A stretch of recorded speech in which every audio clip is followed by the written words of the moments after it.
బాధతో ఉన్నారా? సంతోషంగా ఉన్నవారు స్తోత్రం చెప్తారా? బాధలో ఉన్నవారు స్తోత్రం చెప్తారా? దేవునికి స్తోత్రం. ఎవరు బాధలో లేరైతే వెరీ గుడ్.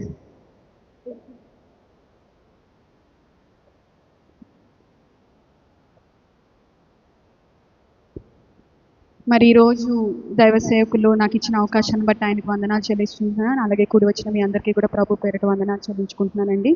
మరి దేవుడు ఇచ్చిన అవకాశాన్ని మరొకసారి మీ ముందు నిలబెట్టి ఉన్నారు. అందును బట్టి నేను ఎంతగానో కృతజ్ఞతాస్తుతులు చెల్లించుకుంటున్నాను. మరి ఒక 2 మాటలు మనం ఈ రోజున ధ్యానించుకుందాము. ఈరోజు ఏంటండి? మట్టల ఆదివారం, పామ్ సండే.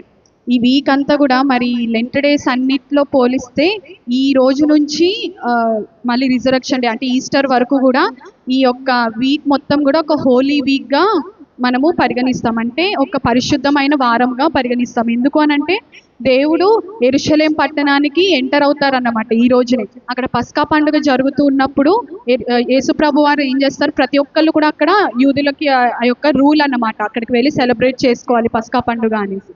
సో యేసుప్రభు వారు కూడా శిష్యులతో కలిసి ఇంకా ఫ్యామిలీ మెంబర్స్తో కలిసి యెరూషలేంకి వెళ్తూ ఉంటారు. అయితే ఒక చిన్న స్టోరీ చెప్తాను అక్కడ ఏం జరిగిందో. యెరూషలేంకి ప్రయాణమై వీళ్ళు వెళ్తుండగా యెరూషలేం ద్వారా మాకు కొంచెం దూరంలో ఉన్నప్పుడు యేసుప్రభు వారు మత్తయి యాకోబుని పిలిచి, ఆ 2 శిష్యుల్ని పిలిచి, ఇక్కడ కొంచెం దూరంలో ఒక గాడిద పిల్ల ఉంటుంది, దాన్ని తీసుకొని రండి, ఎవరైనా అడిగితే మాత్రం ప్రభువుకు కావాల్సి ఉన్నది అని చెప్పి తీసుకొని రండి అని చెప్తారన్నమాట. అయితే వీళ్ళ శిష్యులందరూ కూడా ఆశ్చర్యపోతారు. గాడిద ఎందుకు ప్రభువా, నువ్వు రాజువు కదా, నువ్వు మెస్సయ్యవు కదా, ఇన్ని హీలింగ్స్ చేసావు, ఇన్ని మిరాకిల్స్ చేసావు, ఇన్ని అద్భుత కార్యాలు చేసావు కదా, నువ్వు గాడిద పిల్లని ఎక్కడం ఏంటి అని అడుగుతారంట. అడిగినప్పుడు నేను చెప్పింది చేయండి అనేసి తీసుకొస్తారు. తీసుకొచ్చాక అక్కడికి వెళ్ళాక మత్తయి చెప్తాడంట, మనకి ప్రవచనంలో ఉంది కదా గాడిద పిల్ల మీద వస్తాడు అనేసి. మరొకసారి మనం ఆ వాక్యం కూడా చూసినట్లయితే జకర్యా గ్రంథము 9వ అధ్యాయము 9వ వచనం. సియోను నివాసులారా బహుగా సంతోషించుడి. యెరూషలేము నివాసులారా ఉల్లాసముగా ఉండుడి. నీ రాజు నీతిపరుడును రక్షణ గలవాడును దీనుడనై గాడిదను గాడిద పిల్లను ఎక్కి నీ యొద్దకు వచ్చుచున్నాడు. చాలండి. ప్రవచనంలో ఏమనుంది? సియోను వాసులారగా సంతోషించండి, మీరు ఉల్లసించండి, మీరు ఎవరు కూడా బాధపడద్దు అనేసి ఇక్కడ మెన్షన్ చేస్తుంది. సో శిష్యులు అది గ్రహిస్తారన్నమాట. ఓకే, దేవుడు ప్రవచనం అక్కడ జకర్యా గ్రంథంలో ఉంది కదా, అందుకే యేసుప్రభు వారు తెమ్మంటున్నారు అనేసి గాడిదని వెతకడానికి వెళ్తారు. వెళ్ళినప్పుడు ఇప్పుడు చూడండి, మీలో ఎవరికైనా యానిమల్స్ అంటే ఇప్పుడు గేదెలు కానీ ఆవులు ఎవరికైనా ఉంటాయి కదా, ఉన్నప్పుడు ఎవరో మీకు తెలియని వాళ్ళు వచ్చి ఒక దాన్ని తీసుకుని వెళ్ళిపోతుంటే మీరు చూస్తూ ఊరుకుంటారా? ఊరుకోం కదా. ఎందుకు? అయ్యో మాది కదా, అది మీరు ఎలా తీసుకెళ్తారు అనేసి అని అన్నారు. ఇక్కడ ఒక ఆశ్చర్యం ఏంటంటే ఆ గాడిద యొక్క యజమాని అక్కడ ఎవరైతే ఉన్నారో ఈ 2 శిష్యులు వెళ్ళి ప్రభువుకి ఇది కావాల్సి ఉన్నది అని అడిగితే ఆయన కూడా ఒక్క మాట కూడా అనలేదండి. ప్రభు ఎవరు ఏంటి అని ఏ మాట అనలేదు. ఎప్పుడైతే ఈ శిష్యులు అడిగారో వెంటనే ఓకే మెస్సయ్య వచ్చారన్నమాట, ఇది మాకు ఎంతో సంతోషకరమైన వార్త అనేసి వెంటనే ఆ గాడిదను వీళ్ళకి ఇచ్చేసినట్టుగా మనము చూస్తుంటాం. హల్లెలూయా, హల్లెలూయా. ఆయన యొక్క విశ్వాసం కూడా మనం ఇక్కడ పరిగణించాలండి. మరి అలాగే యేసుప్రభు వారు వస్తున్నారు అని వార్త తెలియగానే యెరూషలేం పట్టణములో అంతా కూడా ప్రతి ఒక్కరు కూడా ఒక సందడి మొదలైపోయిందంట. మెస్సయ్య వస్తున్నారు అనేసి ప్రతి ఒక్కరు కూడా మట్టలు పట్టుకొని మొత్తం ఆ ఊరంతా పట్టణం అంతా కూడా ఎంతో సెలబ్రేట్ చేస్తున్నారు ఆనందంగా, హోసన్నా జయము, హోసన్నా జయము అని. అయితే హోసన్నా అన్న మాటకు అర్థం ఏంటండి? ప్రభువా మమ్మును రక్షించు, దేవా మమ్మును కాపాడు, రక్షించు అనేసి దాని యొక్క ట్రాన్స్లేషన్లో అర్థం మీనింగ్ అనేది వస్తుంది అనమాట. అంటే అక్కడ యెరూషలేంలో అప్పటికే ప్రతి ఒక్కరు యేసుప్రభు గురించి ఎరిగి ఉన్నవారే. ఆయన ఎన్ని అద్భుత కార్యాలు చేశారు, ఎన్ని ఆశ్చర్య కార్యాలు చేశారు, ఎంతో మందిని స్వస్థపరిచారు, అప్పటికే లాజర్ని కూడా తిరిగి లేపారు. ఇవన్నీ విని కూడా అయితే ఇంత రారాజు మా దగ్గరకు వస్తున్నారు అనేసి వాళ్ళందరూ ఎంతగానో సంతోషిస్తూ హోసన్నా జయము, హోసన్నా జయము అని పాడుతున్నారండి. అయితే అంతగానం పాడి ఎందుకు పాడుతున్నారు అంటే మా దగ్గరకు వచ్చారు రారాజు అనేసి పాడుతూ ఉన్నారు. అయితే అక్కడ మనం చూసినట్లయితే యోహాను సువార్త 12వ అధ్యాయము 13వ వచనం.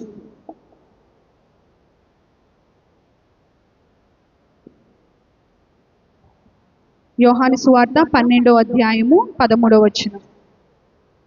ఖర్జూరపు మట్టలు పట్టుకొని ఆయనను ఎదుర్కొనబోయి జయము ప్రభువు పేరట వచ్చుచున్న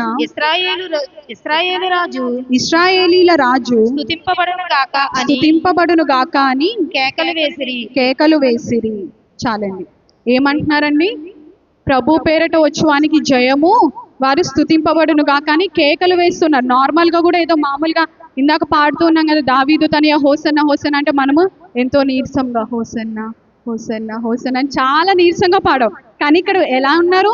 అంత డల్ గా పాడలేదు. హోసన్న హోసన్న అని కేకలు వేశారంట. కేకకి మామూలు స్వరానికి చాలా తేడా ఉంటుందండి. అంటే ఆ కేకలు ఇప్పుడు చూడండి, మనకి ఏమైనా ఒక గుడ్ న్యూస్ వచ్చింది అనుకోండి, ఎంత గట్టిగా అరుస్తాం, ఎంత ఎక్సైట్మెంట్ ఫీల్ అవుతాం మనం. అంత ఎక్సైట్మెంట్ తో వాళ్ళు కూడా అరుస్తున్నారు, హోసన్నా జయము, హోసన్నా జయము అని. ఎందుకు? మమ్మల్ని రక్షించడానికి ప్రభు వస్తున్నారు అనేసి వాళ్ళంతా ఆనందపడుతున్నారు అనమాట. అలాగే ఎంట్రీ గేట్, యెరూషలేం పట్టణం యొక్క ఎంట్రీ గేట్ ఇంకా వెళ్ళక ముందు అయితే దేవాలయంలో కొందరు శాస్త్రులు, ఇద్దరు శాస్త్రులు ఉంటారు. ఆ ఇద్దరు శాస్త్రులు ఎప్పుడు యేసుప్రభుని ఫాలో అవుతూ ఉంటారన్నమాట. అంటే ఈయన ఏమైనా తప్పుడు బోధ చేస్తున్నారా, లేకపోతే ఈయన బోధల్లో ఏమైనా దేవుని యొక్క ధర్మశాస్త్రానికి విరోధంగా ఏమైనా ఉందా అనేసి వాళ్ళు టెస్ట్ చేయడానికి ఇద్దరు ఫాలో అవుతూ ఉంటారు. యేసుప్రభు వాళ్ళు ఎక్కడికి వెళ్తే అక్కడికి వెళ్ళి ఆయన ఏమేం చేస్తున్నారు అనేసి ప్రతిదీ గమనిస్తూ ఉంటారన్నమాట. అయితే వాళ్ళు ఇక్కడ జరగబోయేది, అప్పటికే దేవాలయంలో చర్చ జరుగుతుంది. ఈయన దేవుని నామానికి అవమానం చేస్తున్నారు, దేవుణ్ణి దూషిస్తున్నారు, ఆయనే దేవుని కుమారుడు అని దేవదూషణ చేస్తున్నారు అనేసి అప్పటికే చాలా విమర్శలు వస్తాయి యేసుప్రభు మీద. అవన్నీ ఎరిగి ఉండి అయినా ఆ ఇద్దరు శాస్త్రులు కూడా దేవుని కూడా నమ్మారు, యేసుప్రభుని ఆయనే మెస్సయ్య, ఆయనే దేవుడు పంపిన కుమారుడు అనేసి నమ్మి వీళ్ళు ఏమంటారంటే, గాడిద పిల్ల మీద ఇలా వస్తూ ఉంటే యేసుప్రభు వారు వాళ్ళు వచ్చి, ప్రభా నువ్వు వెళ్ళొద్దు లోపలికి, యెరూషలేం పట్టణంలోకి నువ్వు వెళ్ళొద్దు, ఎందుకంటే లోపల వెళ్ళాక వాళ్ళు నిన్ను చంపేస్తారు, నిన్ను శిక్షిస్తారు అని వాళ్ళు లోపల చర్చ చేస్తుంటే మేము విన్నాము అనేసి చెప్తూ ఉంటారనమాట. అది చెప్పాక యేసుప్రభు వాళ్ళు ఏం చేశారు? అదంతా కాదు, నేను దేవుని చిత్తం చేస్తాను అని యెరూషలేములోకి ఎంటర్ అయ్యారండి. హల్లెలూయా, హల్లెలూయా. ఇప్పుడు మనం ఒక ప్లేస్కి వెళ్ళాలి అని అంటే ఎవరైనా వచ్చి అక్కడ ఒక డేంజర్ ఉంది మనకి, అక్కడికి వెళ్ళొద్దు, అక్కడికి వెళ్తే మనం చనిపోతాము అని అంటే మనం వెళ్తామా? అస్సలు వెళ్ళం. అది ఎంత ఎమర్జెన్సీ సిచ్యువేషన్ అయినా, అక్కడ మనకి ఎంత పని ఉన్నా సరే వద్దు బాబాయ్ అక్కడికి వద్దు, వెళ్ళిపోదాం అనేసి వెనక్కి తిరిగి వెళ్ళిపోతాం. కానీ యేసుప్రభు వారు అలా చేయలేదండి. ఆయనకి తెలిసి ఉంది ఆయన శిక్ష పొందుతాడు, మరణం పొందుతారు, అక్కడ సిలువ వేయబడతారు అని తెలిసి కూడా ఆయన మాటలు, ఆ యొక్క శాస్త్రుల మాటలు పట్టించుకోకుండా యెరూషలేములోకి ఎంటర్ అయ్యారని మనము చూస్తూ ఉంటాం. అయితే మరి దినాన మనం జ్ఞాపకం చేసుకోవాల్సింది ఏంటంటే, ఆ రోజున యేసుప్రభు వాళ్ళు మనల్ని రక్షించడానికి అక్కడికి వచ్చారు. యెరూషలేం పట్టణస్తులు అంటే సియోను వాసులందరినీ రక్షించడానికని ప్రతి ఒక్కరూ నమ్మారు. యేసుప్రభు వారు కూడా ఆయనే రక్షకుడు, ఆయన ప్రతి ఒక్కరి పాపముల నిమిత్తము యేసుప్రభు వారు ప్రాణం పెట్టడానికని అది ఆయనకి తెలుసు.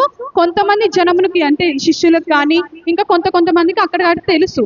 కానీ ఆ రోజున ప్రతి ఒక్కరు, పిల్లలు పెద్దలు ప్రతి ఒక్కరు కలిసి హోసన్నా జయము, హోసన్నా జయము అనేసి కేకలు వేశారు. కానీ అదే నోరు, అదే కేకలు ఏ విధంగా మారిపోయాయండి? సిలువ వేయమని మారిపోయాయి. అదే కేకలు ప్రతి ఒక్కరు ఎవరైతే హోసన్నా జయము అనేసి కేకలు వేశారో అతని సిలువ వేయండి అని కూడా అవే నోరులు మళ్ళీ పలికాయంట. ఆ మాటలు కూడా మనము యేసుప్రభు వారి ప్రవచనంలోనే ఇవన్నీ కూడా ముందు చెప్పారనమాట. ఎవరైతే నన్ను స్తుతిస్తారో వాళ్ళు నన్ను స్తుతిస్తున్నారు కానీ వారి హృదయాలు నాకు దూరంగా ఉన్నాయనేసి వాక్యంలో మనం చూస్తాం కదా. యెషయా గ్రంథము 29వ అధ్యాయము 13వ వచనం. యెషయా గ్రంథము 29వ అధ్యాయము. ప్రభు ఇలాగు సెలవిచ్చి ఉన్నాడు, ఈ ప్రజలు నోటి మాటతో నా యొద్దకు వచ్చుచున్నారు, పెదవులతో నన్ను గనపరచుచున్నారు కానీ తమ హృదయమును నాకు దూరం చేసుకొని ఉన్నారు. చాలండి. ఇక్కడ ఏమంటున్నారండి ప్రవచనములో? ప్రభు ఏమని సెలవిస్తున్నారు? ఈ ప్రజలు నాకు నోటి మాటతో మాత్రమే నా యొద్దకు వస్తున్నారు, నన్ను స్తుతిస్తున్నారు కానీ వారి హృదయం నాకు దూరంగానే ఉంది. నిజముగా ఆనాడు యెరూషలేం పట్టణములో హోసన్నా జయము అని పాడిన ప్రతి ఒక్కరి హృదయాలు దేవునికి దగ్గరగా ఉంటే అదే ప్రజలు మళ్ళీ సిలువ వేయమని చెప్తాయా? అవే నోరులు మరలా సిలువ వేయమని అరుస్తారా? లేదు కదా. ఎందుకు ఆ విధంగా చెప్పవలసి వచ్చింది? దేవుని వారు పూర్తిగా నమ్మలేదు కాబట్టి, దేవుని యందు పూర్తి విశ్వాసం వాళ్ళు పెట్టలేదు. ఆ రోజు హోసన్నా జయము అని అంటుంటే వాళ్ళు ఏమనుకున్నారంటే మమ్మల్ని రక్షించడానికి, అంటే మమ్మల్ని ఏదో ఉద్ధరించడానికి యేసుప్రభు వస్తున్నారు అన్న ధ్యాసలోనే ఉన్నారు. కానీ ఇంకా అంతకు మించి వారికి ఏమీ లేదండి అందులో, ఆ యొక్క హృదయ అంతరంగములో. ఈ రోజున మనం కూడా అలాగే ఉంటాం కదా. దేవుని దగ్గరికి ఎప్పుడు వస్తాం? మనం బాధల్లో ఉన్నప్పుడు మాత్రమే దేవుని ఆరాధిస్తాము, దేవుని ప్రార్థిస్తాము, ఎడతెగక ప్రార్థిస్తాము, దేవుని స్తుతిస్తాము. బాధల్లో ఉన్నప్పుడు ఎంతైనా మనము కన్నీరు కారుస్తాం. ఒక్కసారి మనం ప్రార్థనలు చేసినవన్నీ మనకు వచ్చేసినప్పుడు, మనకి ఇంకే కష్టము లేనప్పుడు ఏం చేస్తాం? విడిచిపెట్టేస్తాం, దేవుణ్ణి విడిచిపెట్టేస్తాం. మరి మొన్న శుక్రవారం ఎంతమంది వచ్చారో నాకు తెలియదు, కానీ విన్న వారికి అయితే మరి గుర్తుంది అనుకుంటున్నాను. ఆత్మను ఆర్పకుడి అని మనము జ్ఞాపకం చేసుకున్నాం కదా. దేవుని యొక్క ఆత్మ మనలో ఉంటే మనం ఎటువంటి స్థితిలో అయినా దేవుణ్ణి స్తుతిస్తాము. అదే అపవాది ఆత్మ మనలో ఉంటే, ఈ రోజున మరి ప్రజలందరూ కూడా ఆ విధంగానే ఉన్నారు. ఒకప్పుడు దేవుని స్తుతించారు, హోసన్నా జయము, హోసన్నా జయము, మమ్మల్ని రక్షించు అని అన్నారు. కానీ అదే నోటితో మరలా సిలువ వేయమని కేకలు వేసినట్టు మనము చూస్తూ ఉన్నామండి. మరి ఈ రోజున ఈ మాటలు మీ ముందు మరి పెట్టడానికి దేవుడు ఇచ్చిన అవకాశాన్ని బట్టి ఆయనకు వందనాలు చెల్లించుకుంటున్నాను. మరి ఈ కొద్ది మాటలు దేవుడు దీవించును గాక. హల్లెలూయా.